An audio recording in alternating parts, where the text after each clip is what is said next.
Paraguay residency versus Argentina residency, which is better? Today we're going to talk about several residency options that are available in the two countries. We're going to talk about permanent residency, we're going to talk about temporary residency, we're going to talk about birth tourism, residency by marriage, all kinds of cool things. Very recently, when I was in Tunisia, which is a country located in northern Africa, I met a Tunisian woman, a business owner who lives in Tunis, Tunisia, and she told me about her brother who just got married in Argentina. And they had a baby in Argentina, so that the baby could obtain an Argentine passport. Because a Tunisian passport, we all know this, a Tunisian passport is just not the best. And so they wanted to get the Argentine passport for the baby, and he himself, because he was born in Tunisia as well, he wanted to get an Argentine passport too. So he killed two birds with one stone, and he's still in Argentina now. Anyway, to make a long story short, birth tourism is a great way for an outsider to come into Argentina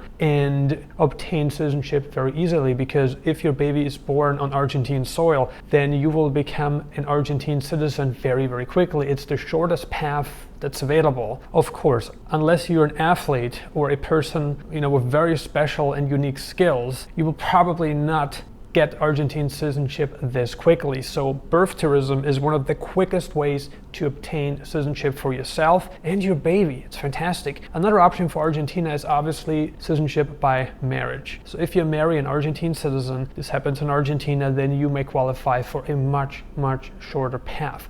Mexico and Argentina have these options. Even in Europe, many countries have this option, like Italy has a much shorter path if you get married to an Italian citizen. If you relocate and immigrate to Italy, the traditional path, you're actually looking at a 10-year plan. It's pretty crazy. Anyway, going back to South America now, in Paraguay that's different, right? The birth tourism in Paraguay is just not present. In Argentina you have it, in Paraguay you don't have it. Let's say you are a woman who wants to give birth in Argentina, so the baby is born on the soil and obtains Argentine citizenship upon birth, plus yourself, you could get Argentine citizenship in a much shorter time frame than if you were to immigrate to Argentina. This is a fantastic option. Temporary residency in Paraguay does not require you to make an investment. Temporary residency in Paraguay does not require you to start a business. Paraguay does not require you to prove economic solvency to obtain temporary residency. It is a very lenient approach that the Paraguayan authorities offer at this moment in time. As we have seen, when we review history, we can see that Paraguay had this 5K bank deposit option, which was the same option that was available in Panama many years ago. But this option was scrapped because Paraguay realized that the people who obtained this visa, permanent residency, many of them didn't even stay in the country. Now you get temporary residency, again, no economic solvency proof required whatsoever, plus you're required to spend just 1 day per year in the country until you convert to permanent residency. Permanent residency, as the word suggests, is really permanent.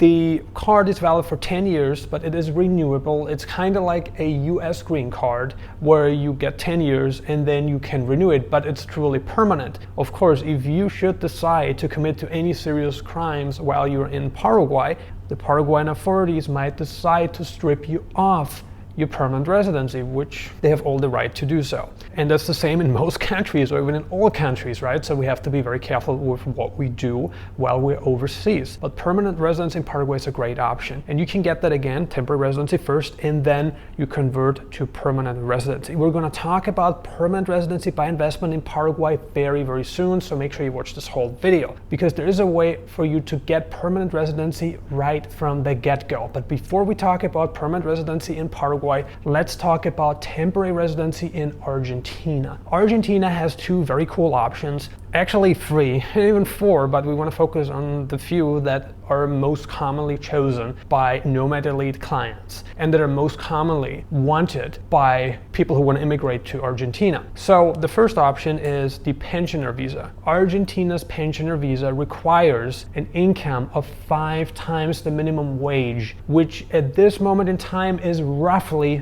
$1,300. That's how much you need, right? As we know, Argentina is undergoing massive inflation. devaluation, and so the Argentine peso is taking a big hit. But with you bringing foreign currency and especially foreign income with you into Argentina, it's actually very easy for you to qualify for temporary residency, and you can get your pensioner visa. Now, the $1,300 is an amount that most people have. You know, if you have like a social security check, if you are on a pension, let's say you are from Canada, from the European Union, if you're from Australia, New Zealand, and you have some kind of pension, you may qualify for Argentina's pensioner visa. It is valid for 1 year, and it can be renewed twice, totaling 3 years. So 3 years will be the maximum. However, you can convert temporary residency in Argentina to permanent residency. Once you have built connections, once you have lived in the country, Argentina's government sees, hey, you're actually spending time in the country, we want you to become a permanent resident of Argentina. And once you have obtained permanent residency and you have lived in the country for at least 2 years, you can consider applying for Argentine citizenship.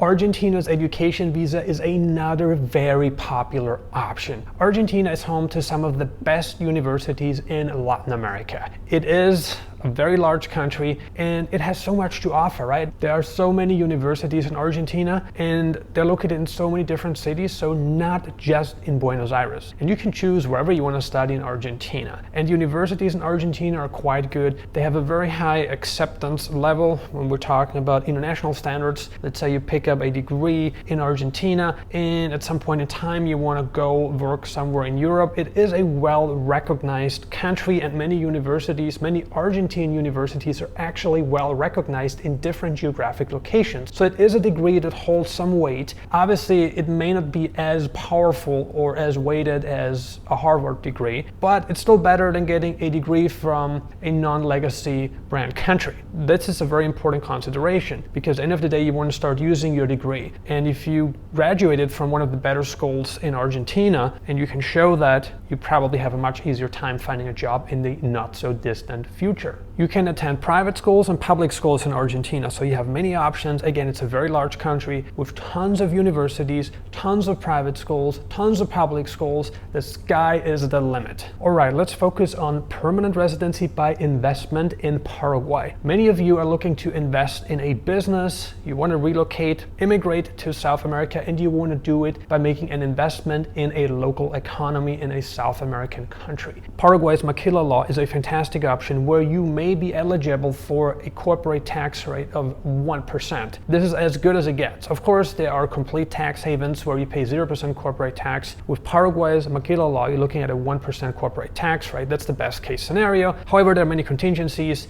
You have to comply to the caveats, right? So you have to trade within the Mercosur region. You have to import, export products back and forth between the countries that are part of Mercosur, Argentina, Paraguay, Brazil. If you can do that, then you may qualify for this special visa. And there are also certain custom requirements. So it doesn't make sense for all businesses, but if you have some kind of product, physical product or service to import or export in the region, it may make sense. Obviously, it will be more expensive in terms of like accounting, in terms of taxes. I mean, tax preparation costs will be more expensive for a maquila law company because there are just more things to do than for a regular company. However, you could qualify for this. Or you could make an investment in a regular company that is not contingent on the maquila law requirements. You're looking at a $70,000 investment. You don't have to invest 100% of that money up front. You can invest, say, half of that money, when you get started, another 25% in year 2, and another 25% in year 3. Of course, this is just an example. You can spread it out a little bit more. Paraguay is flexible. And when you open up a corporation in Paraguay, you can really open up a company in many different sectors, right? You're not just forced to open up a very specific company. Paraguay does not force you to get into agriculture. No, Paraguay is like, hey, if you want to open up an electronics store, right? If you want to import products back and forth between Mercosur, you may qualify for this visa. Or let's say you want to start a call center in Asunción, Paraguay. You may qualify for residency by investment. In this option, once everything has been approved, you start with permanent residency right from the get-go. This is fantastic because you no longer have to spend 2 years fulfilling the temporary residency requirements. You start with permanent residency, and after 3 years, you could apply for citizenship. Assuming you have lived the majority of time in the country, you have met all the residency by investment requirements, and of course, you did not break any laws. What about residency by investment in Argentina? Argentina does not restrict you from investing into many companies. You can start a company in many different sectors, and Argentina has one of the lowest minimum investment requirements in the whole region. It's fantastic. So if you want to open up a company in Argentina and get residency by investment, you're looking at an investment of 1.5 million Argentine pesos. This amount sounds like a lot, but it really isn't. It comes down to roughly $1,700. It's a very reasonable amount. However, I need to add a few things here. Let's say you want to get into farming. You want to become a farmer, and you have to buy land. Let's say you have to buy livestock, all of that. And Argentina's like, well, maybe $1,700 is not going to cut it. So they're going to ask you for a lot more than that. It could happen, right? I'm not making this guarantee that they will require a certain amount of money, but it really is dependent. It is contingent on the business that you incorporate. If you start a business that doesn't require a physical location or doesn't require a huge startup cost, then you make it closer to the $1,700. So $1,700, 1.5 million Argentine pesos is not a lot of money to start a business in any country in this moment in time where we currently live in. But there are requirements, right? You have to prove the source of the funds, and you have to prove your criminal record. And Argentina looks back, we actually haven't talked about this yet, but they do look back the past 3 years, and they want it to be clean, pretty much, right? But Paraguay is a lot more strict with their criminal record requirements, where you can't have anything on the criminal record whatsoever. But in Argentina, they may be more lenient than in Paraguay. Here are some more considerations. Argentina has a much stricter minimum stay requirement than Paraguay. Talking about temporary residency, it is a matter of fact. If you want to live in Argentina, and if it is your desire to relocate to one of the most diverse countries in the entire world, then living in the country for more than half a year may not be a deal breaker to you. However, there are people that just want to check in every now and then. It may not make sense. If you are in this boat, it may not make sense to you, because Argentina is stricter about that than other countries, because they want you to work towards permanent residency and citizenship. Before, we had seen countries like Panama that are just much more relaxed. Even Paraguay, with its minimum stay requirements, is just a lot more relaxed. But in Argentina, you really are expected to live in the country. It is what it is. So if you want to relocate to Argentina to take advantage of the business opportunities there, the beautiful diverse sceneries, you want to integrate into the South American continent, you want to live in one of the most interesting countries, we're talking culturally interesting countries, and you want to experience different climates throughout the year, Argentina is a fantastic option. Paraguay has more relaxed minimum stay requirements. Paraguay requires you to stay just 1 day per year to maintain temporary residency. So you could fly in 1 day per year to maintain temporary residency. And you can convert to permanent residency before temporary residency expires. And by the way, that's the same in Argentina. There's really no difference. The residency cards, they have an expiration date. Your residency has an expiration date. So you have to renew your card. Or, like I said, you actually convert to permanent residency. That's what you do. We haven't talked about taxes yet, and this is a big concern. People are always concerned about taxes, especially Americans looking to immigrate to South America. Paraguay offers a territorial tax system where most foreign income may not be taxed. And what's important here is, let's say you're an American and you want to bring income with you into Paraguay, and you're going to spend most of the year outside of the US. You relocate to Paraguay, make it your home base to enjoy the low cost of living, the laid-back lifestyle South American country offers, the hospitable people, the great weather, the food is quite good. There's so many great positive aspects about Paraguay. So you can do that, and you may qualify for the foreign earned income exclusion. Right now the amount is $126,500 per year. If you're a couple, you can double that. Assuming both of you have income, you're looking at $253,000 per year. So it's contingent on both of you being Americans and both of you having income of $126,500 plus. Obviously, it has to be approved. However, there's this option on the table. So we focus on middle class expats, and $126,500 is a very, very good middle class income in America right now. It is a fantastic income in most states, unless you live like in Southern California or you live maybe in New York, some other places. But here in Texas, $126,500 a year is a really good income. You can have a pretty good life in Texas, right? In Paraguay, you will have an amazing life. You will live like a king. So consider this. The foreign earned income exclusion may become your best friend, just saying. And like I said, Paraguay embraces a territorial tax system where foreign sourced income is typically not taxed. There may be some exceptions though. So we have to look at everything carefully. On the other hand, Argentina does not embrace a territorial tax system. So this means if you want to bring income with you, say from the US into Argentina, you have to pay taxes on that income. You have to declare it in Argentina, and that's again contingent on you being a resident of Argentina, a legal resident, and you're living in Argentina, right? If that's the case, then you have to declare your income to the Argentina authorities, and it doesn't have a territorial tax system. So from a tax perspective, Argentina is not as attractive as Paraguay. However, you may qualify for legal tax avoidance strategies. So we'd have to take a look at your individual case. So to summarize in terms of tax benefits, Paraguay definitely wins against Argentina. Argentina does not have a territorial tax system, and Paraguay is just more lenient, right? Argentina is just, like many other countries, even though many people say, oh, it's South America, you can do whatever you want.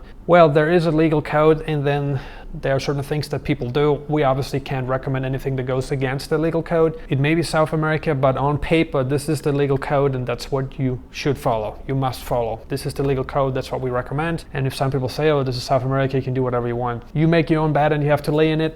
This is the legal code. We're here to explain to you the legislation, the tax laws, and you're welcome to follow what we preach on this channel. And obviously, like I said, we can't recommend anything that's illegal, but it's South America, it's more lenient, and certain people have different ways of doing things. We would only recommend legal tax avoidance strategies. We would never recommend tax evasion. That's illegal. If you're interested in obtaining residency in Paraguay or Argentina, please contact us now. You should see our website displayed right on the screen. Also, there should be a link below the video. Click on that link and contact us. Thank you so much for watching Nomad Elite. We look forward to seeing you on the next video, and we also look forward to welcoming you to Paraguay and Argentina.